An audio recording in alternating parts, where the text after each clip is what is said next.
Hello and welcome to the 165th episode of Scripture in a Year, hosted by Saints Peter and Paul Orthodox Church in the Albanian Archdiocese of the OCA. Today's reading is from the book of Ecclesiastes, chapters 1 through 4. The words of the preacher, the son of David, king of Israel in Jerusalem.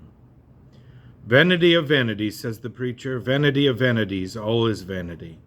What advantage does a man have in all his labor in which he toils under the sun? A generation comes and a generation goes, but the earth stands forever. The sun rises and the sun sets, and returns to its place. The wind rises and goes toward the south and swirls toward the north. The wind whirls in a circular motion and returns full circle. All the rivers flow to the sea, yet the sea shall not be filled. To the place where the rivers flow, there they return again. All words are wearisome, and a man will not be able to say them. Neither will the eye be satisfied with seeing, nor will the ear be filled with hearing. What has been is what will be, and what has been done is what will be done. There is nothing new under the sun. Who will speak and say, "See, this is new," for it has already been in the ages that have passed before us. There is no remembrance of former things, and indeed there shall be no remembrance of later things, or the things that will come after that. I, the preacher, was king over Israel in Jerusalem. I gave my heart to seek out and to prepare myself in wisdom concerning all the things done under heaven. For God has given painful distraction to the sons of men to be occupied therewith. I beheld all the works done under the sun, and behold, all is vanity, and is the choice of one spirit. That which has become crooked cannot be made straight, and that which is lacking cannot be counted. I spoke in my heart, saying, Behold, I have become great, and have acquired wisdom beyond all before me in Jerusalem. And my heart has experienced much wisdom and knowledge. I gave my heart to know wisdom and knowledge, to learn proverbs and understanding. And this, too, was waywardness of spirit. For in the abundance of wisdom there is abundance of knowledge, and he who increases knowledge will increase suffering. I said in my heart, Come now, I will test you with merriment, and see if this is good. And behold, this too is vanity. I said concerning laughter, This is madness, and concerning merriment, what does this accomplish? I searched in my heart that I might excite my flesh as with wine, and my heart guided me with wisdom to grasp what is foolishness, until I might see what is good for the sons of men, that which they should do under the sun all the days of their life. I made my works great. I built myself houses and planted vineyards for myself. I made myself gardens and parks and planted all kinds of fruit trees in them. I made pools of water for myself from which to water growing trees. I acquired male and female servants, and servants were born in my house. And I had abundant possessions of herds and flocks, more than all before me in Jerusalem. I also gathered silver and gold for myself, and the abundant treasures of kings and countries. I provided male and female singers for myself, the delights of the sons of men, and male and female cupbearers. So I became great and advanced beyond all before me in Jerusalem. My wisdom established me. Whatever my eyes desired, I did not keep from them. I did not withhold my heart from any merriment, for my heart was made glad in all my labor, and this was my portion from all my labor. Then I looked on all the works my hands had done, and on the labor in which I had toiled. And indeed, all is vanity, and is the choice of one spirit. There was no profit under the sun. Then I turned myself to consider wisdom, madness, and foolishness. For who is the man who will follow after counsel, whatever it is, to do it? Then I saw that wisdom excels foolishness, as light excels darkness. The wise man's eyes are in his head, but the senseless man walks in darkness, and I indeed know that one event happens to all of them. So I said in my heart, As it happens to the senseless man, so it happens to me. Why then have I gained abundant wisdom? Then I said in my heart, This indeed is also vanity, because the senseless man speaks of his abundance. For there is no remembrance forever of the wise man or of the senseless man, since now, as in the days to come, all things are forgotten. And how will the wise man as well as the senseless man face death? Thus I have hated life, because the work done under the sun was evil before me, for all is vanity, and is the choice of one spirit.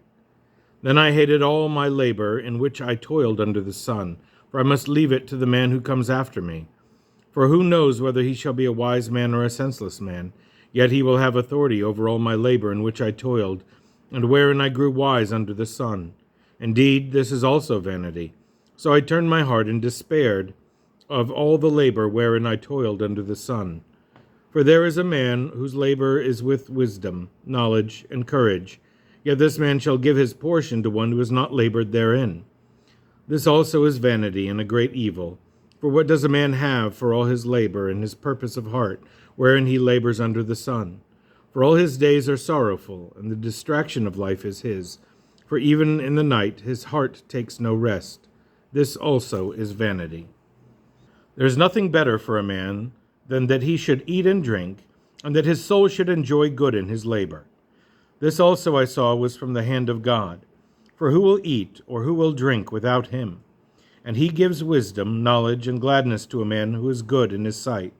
But to him who commits sin he gives the job of gathering and collecting, that he may give to the man who is good in God's sight. This is also vanity, and is the choice of one's spirit. To everything there is a season, and a time for every matter under heaven, a time to give birth and a time to die, a time to plant and a time to pluck what is planted, a time to kill and a time to heal, a time to pull down and a time to build up, a time to weep and a time to laugh, a time to mourn and a time to dance, a time to throw stones and a time to gather stones, a time to embrace and a time to refrain from embracing, a time to seek and a time to lose, a time to keep and a time to throw away, a time to tear and a time to sow, a time to keep silent and a time to speak, a time to love and a time to hate, a time of war and a time of peace. What profit has the worker from all his labors? I have seen altogether the tasks which God has given to the sons of men to be engaged in. He made everything beautiful in its time, and he indeed put eternity in their hearts in such a way that man may not find out the work God made from the beginning to the end.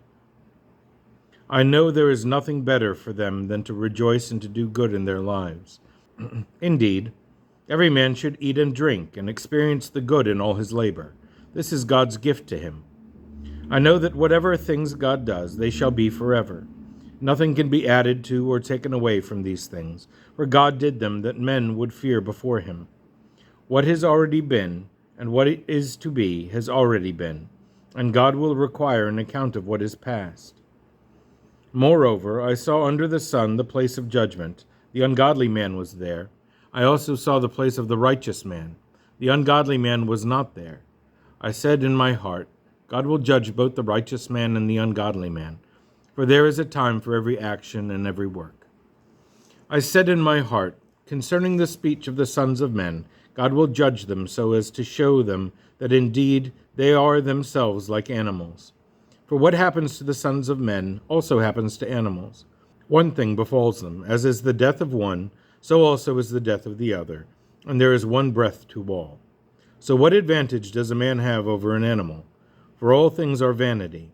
To go to one place, all are from the dust, and all return to the dust. Who knows the spirit of the sons of men, whether it goes upward, and the spirit of the animal, whether it goes downward to the earth? So I saw that there was no good except that a man should rejoice in his works, for that is his portion. For who shall bring him to see what happens after him? Then I returned and saw all the oppressions done under the sun. Behold the weeping of the oppressed, but they have no comforter. On the side of the oppressors was power, but they have no comforter. So I praised those who were already dead more than the living, as many as are alive now. Better than both these is he who has not yet been born, who has not seen all the evil work done under the sun. Again I saw all the labor and all the courage of the worker, that this is the zeal of a man because of his companion.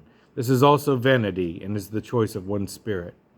The senseless man folds his hands and consumes his own flesh. Better is a handful of rest than 2 handfuls of labor, and it is the choice of one's spirit. Then I returned and saw vanity under the sun. There is one, and there is not a second one, and he has neither son nor brother, and there is no end to all his labor. Neither is his eye satisfied with wealth, but he never asks, for whom do I labor and deprive myself of goodness? This also is vanity and a painful distraction. 2 are better than 1 because they have a good reward for their labor. For if they fall, one will lift up his companion. But woe to him who is alone when he falls, for there is not a second one to help him up. If 2 lie down together, both stay warm. But how can one stay warm alone? If one is added strength, 2 will stand before him. And a threefold cord is not quickly broken. Better is a poor and wise youth than an old and senseless king, who will no longer take advice. For this youth shall come from the house of prisoners to reign, even though in his kingdom he was born poor. I saw all the living who walk under the sun, and they were with the youth, who will be established in the king's place. There was no end of all the people over whom he was made king, yet those who come afterward will not rejoice in him. Surely this also is vanity, and is the choice of one spirit. Walk carefully when you go to the house of God, and draw near to hear rather than to offer the sacrifice of senseless men, for they do not know that they do evil. Here ends the reading for today.